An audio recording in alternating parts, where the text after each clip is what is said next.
तो hello guys, welcome to our YouTube channel. आज हम बात करने वाले हैं फंडामेंटल ऑफ नर्सिंग के बहुत ही इंपॉर्टेंट टॉपिक के बारे में, जो कि सर्जरी होने वाला है। सर्जरी क्या होता है, क्या इसके पर्पज होते हैं, क्या क्लासिफिकेशन होता है, इस सब बारे में आप डिटेल में डिस्कस करने वाले हैं इन दिस लेक्चर। अगर आप नर्सिंग ऑफिसर बनना चाहते हैं या नर्सिंग में आप पढ़ाई कर रहे हैं, बीएससी नर्सिंग, जीएनएम या कोई भी आप कोर्स कर रहे हैं, तो सर्जरी बहुत ही इंपॉर्टेंट टॉपिक होता है और इसके बारे में आपको जानकारी होना चाहिए।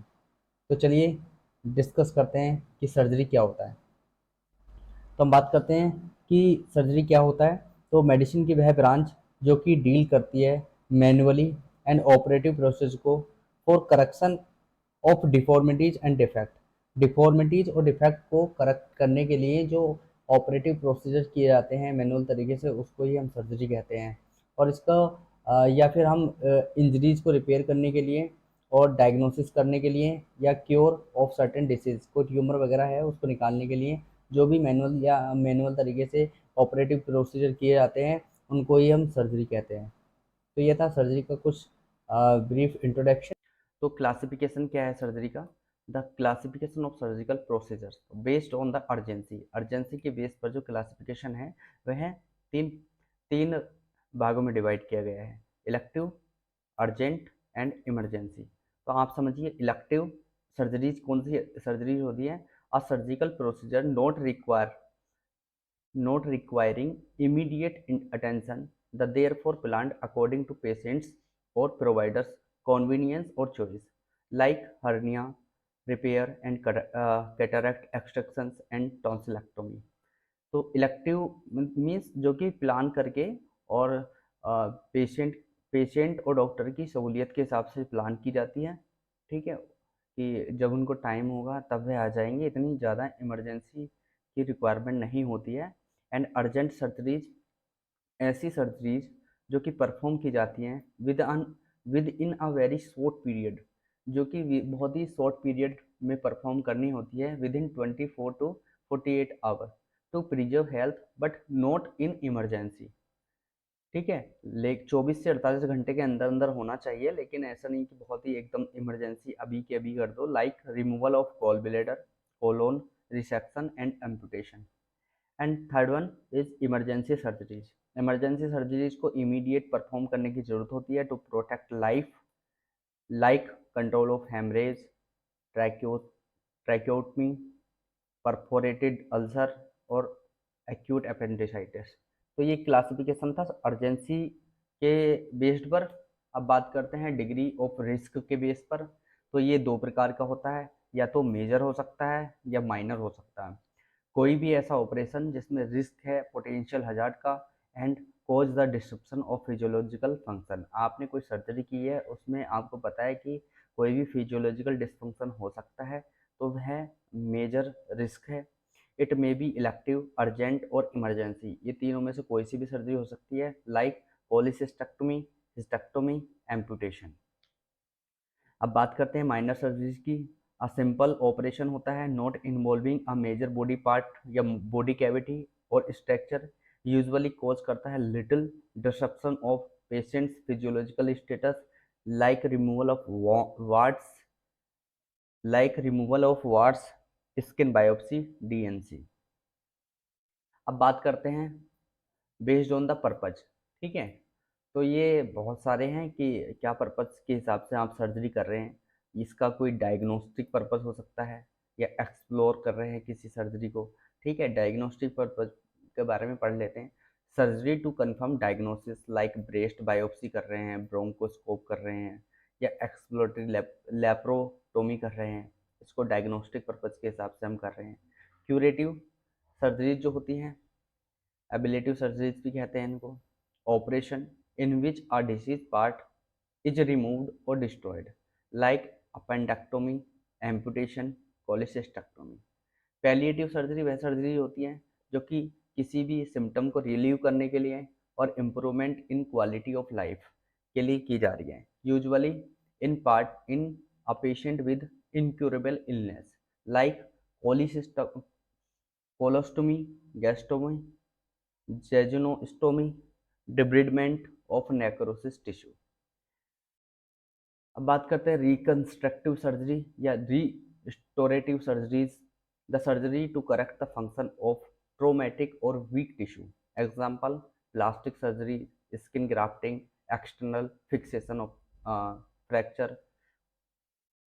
रिकंस्ट्रक्टिव सर्जरीज वह सर्जरीज होती हैं जो किसी भी ऑर्गन या टिश्यू के जो है फंक्शंस को करेक्ट करने के लिए की जाती हैं। इसमें आती है plastic surgery, skin grafting and internal fixation of fracture. इसमें आता है हर्नियोप्लास्टी, हर्नियोरेपी और हर्नियोटोमी। हर्नियोप्लास्टी कहते हैं surgical repair of hernia.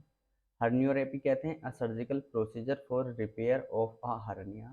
A surgical herniotomy कहते हैं a surgical procedure for correction of irreducible hernia. अब बात करते हैं कंस्ट्रक्टिव सर्जरी। कंस्ट्रक्टिव सर्जरी या कॉस्मेटिक सर्जरी या aesthetic surgery. Surgery performed to revise or change the texture, configuration or correction of congenital anomalies like cleft lip, cleft palate and closure, ASD and VSD, arterial septal defect and ventricular septal defect। अब बात करते हैं next में corrective surgery. Surgery to correct deformities like replacement of mitral valve. अब बात करते हैं transplant की। Surgery to replace disease and or malfunctioning structure of a organ or whole organ like transplantation of kidney, liver, cornea, heart and joints, etc. Laparoscopic surgery, a form of endoscopic surgery in which a fiber optic laparoscope is inserted into a peritoneum to inspect, reject, and otherwise surgical treat a wide and expanding variety of conditions। अब बात करते हैं open heart surgery की। The surgery involving direct visualisation and surgical procedure of the expose heart. तो ये थे diagnostic purpose के हिसाब से। अब हम बात करते हैं जो पेरी ऑपरेटिव नर्सिंग केयर होती है इसके बारे में। जो पेरी ऑपरेटिव नर्सिंग केयर होती है क्या होती है, तो देखिए perioperative uh care provided immediately before and during and after surgery by nursing personnel called perioperative nursing. इसके 3 पार्ट हैं, preoperative, intraoperative and post operative nursing care. अब बात करते हैं हम प्री ऑपरेटिव नर्सिंग केयर। तो इसमें क्या क्या आप करेंगे, क्या क्या नर्सिंग रोल होता है। तो सबसे पहले हम बात करते हैं कि care proceeding before an operation called pre operative care. एक पेरी ऑपरेटिव है, पेरी ऑपरेटिव में प्री ऑपरेटिव, इंटर ऑपरेटिव और पोस्ट ऑपरेटिव सब आते हैं। और यह है प्री में पहले जो केयर पहले ऑपरेशन से पहले प्रोवाइड की जाती है उसको प्री ऑपरेटिव केयर कहते हैं। सबसे पहले आप क्या करेंगे, हिस्ट्री लेंगे और फिजिकल एग्जामिनेशन करेंगे। ऑब्टेन करेंगे and assess vital sign, ECG, chest x-ray, haematological studies, blood chemistries, cross matching और यूरिन एनालिसिस करेंगे आप। ठीक है। Take inform consent from a patient और their relatives. Explain about surgery to the patient and relatives and allow them to express related concern and fears। ठीक है।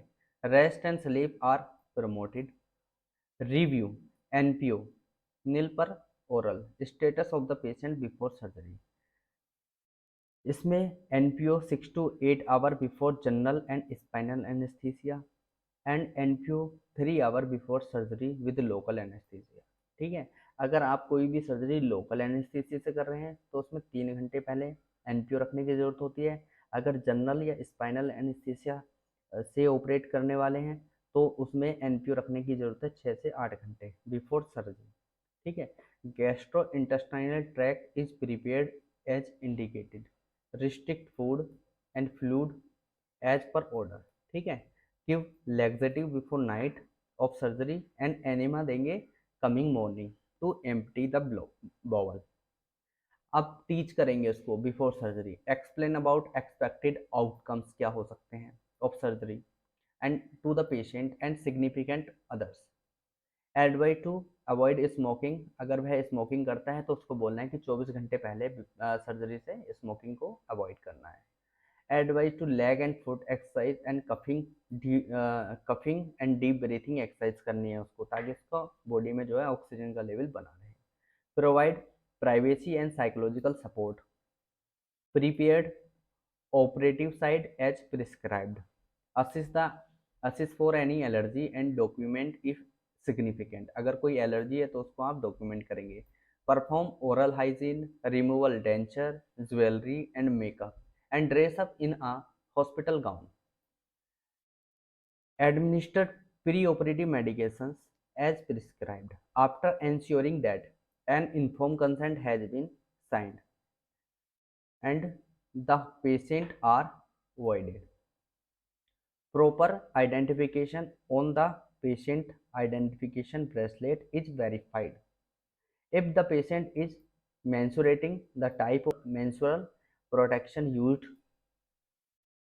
should be noted on the chart. अगर कोई patient है उसको menstruation पर है तो किस प्रकार का प्रोटेक्शन वह ले रहा है या यूज कर रहा है उसको आप नोट करेंगे चार्ट में।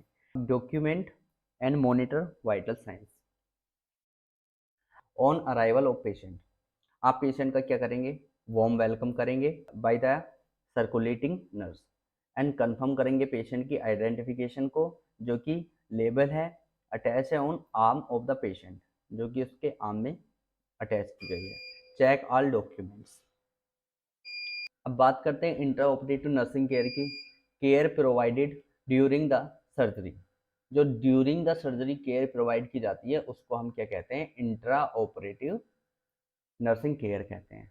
OT have two type of nurse.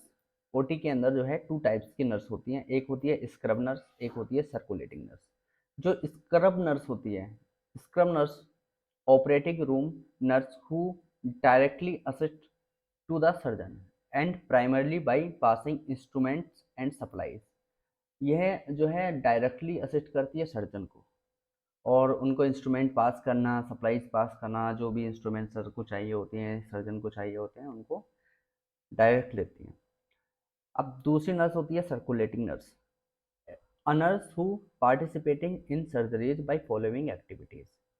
ये जो सर्कुलेटिंग नर्स होती है फ्लोर पे होती है and taking a pre operative history, educating the patient about upcoming operations, monitor the patient's vital functions, assuring the sterility of instrument in use, जो आप instrument use कर रहे हैं वह स्टेराइल हैं कि नहीं है उसको एश्योर करेगी। Make sure that operating room equipment is both available for procedure and functioning well. Keep all sterile things instrument above the wrist level in OT, जो भी इंस्ट्रूमेंट स्टेराइल हैं उनको रिस्ट से ऊपर रखना है।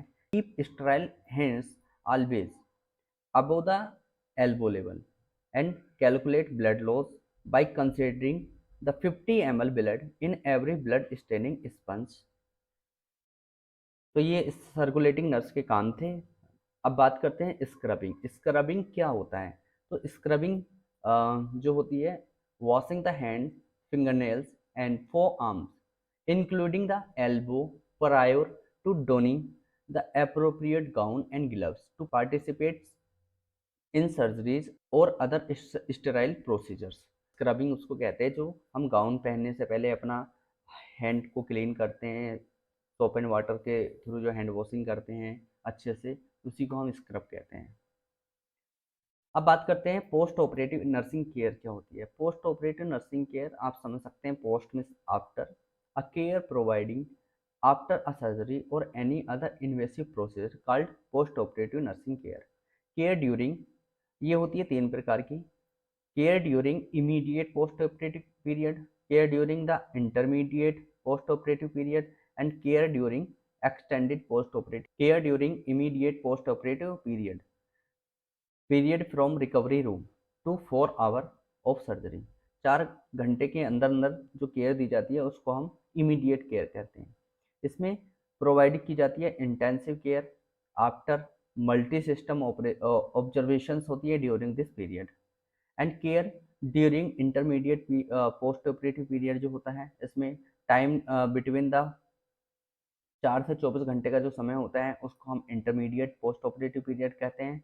इसमें क्या है, मल्टी सिस्टम ऑब्जर्वेशंस होती है एंड पेरेंटल न्यूट्रिशन दिया जाता है during this period.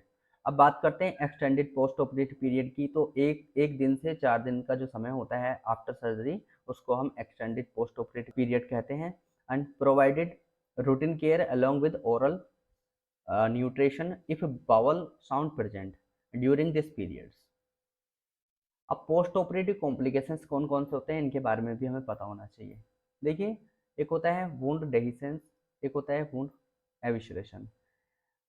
Wound dehiscence की बात करें, इसमें ब्रूस्टिंग होती है, bursting open of wound along suture line, specially a surgical abdominal wound. Suture हट जाते हैं और ब्रूस्टिंग होकर ओपन हो जाता है, ठीक है, उसको हम वुंड डेहिसेंस कहते हैं। और वुंड एविशरेशन कहते हैं spilling out of abdominal content. Spilling out, यहाँ पर आप देख सकते हैं स्प्लिंग आउट हो गया है, resulting from the wound dehiscence. पहले ऐसा होता है और उसके बाद जो है लगातार अगर ये टीयर हो जाएगा तो फिर ये ऑर्गन क्या बाहर आ जाएगा, ठीक है। Cover the area with sterile pad taking vital signs and inform to the doctors.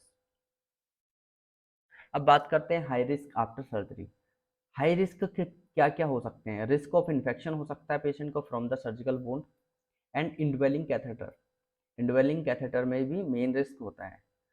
Other risk है, हार्ट अटैक हो सकता है, एटलैक्टेसिस हो सकता है, निमोनिया हो सकता है, स्ट्रोक हो सकता है, डेलीरियम, ब्लीडिंग, क्लॉटिंग का रिस्क हो सकता है, और adverse reaction to medication and peptic ulcer and depression में भी पेशेंट जा सकता है। तो thank you very much, I hope आपको ये वीडियो अच्छी लगा होगा। अगर आपको ये वीडियो थोड़ी भी अच्छी लगा हो तो इसको लाइक करें, शेयर करें और कमेंट में अपनी राय ज़रूर दें।